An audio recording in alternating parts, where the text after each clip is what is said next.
Les 15 et 22 mars prochains, les élections comptent double. Vous allez voter pour les élus de votre commune, mais aussi de votre intercommunalité. Qu'est-ce que c'est au juste l'intercommunalité? La France est le pays d'Europe qui compte le plus de communes, près de 35 000. C'est presque la moitié du nombre total de communes des pays de l'Union européenne. La moitié des communes compte moins de 500 habitants. C'est un vrai avantage en termes de proximité entre les citoyens et leurs communes. Mais cela limite aussi les capacités des communes à agir seules pour leurs habitants.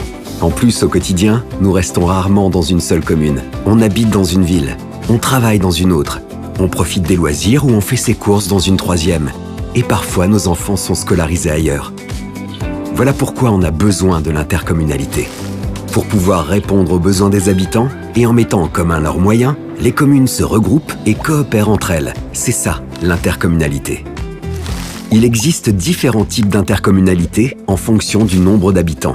On les appelle communautés de communes, communautés d'agglomération, communautés urbaines ou encore métropoles pour les plus peuplées.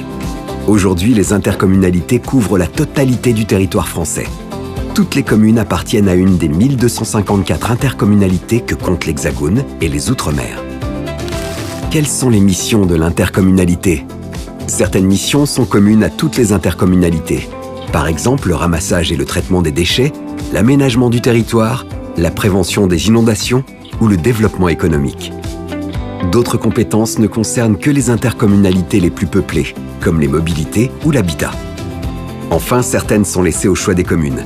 Elles peuvent décider de confier d'autres domaines à leur interco, comme par exemple la petite enfance. En clair, l'intercommunalité agit pour chacun d'entre nous au quotidien, même si on ne s'en rend pas toujours compte.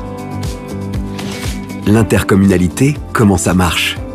Chaque intercommunalité est administrée par des élus locaux que nous élisons à l'occasion des élections municipales.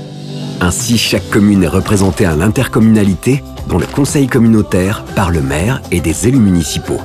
Le nombre de sièges attribués à chaque commune dépend du nombre d'habitants, pour assurer une juste représentation des citoyens à l'intercommunalité. Tout comme le conseil municipal élit le maire et des adjoints, le conseil communautaire élit un président ou une présidente et des vice-présidents thématiques. Municipal et intercommunal, les 15 et 22 mars, les élections comptent double.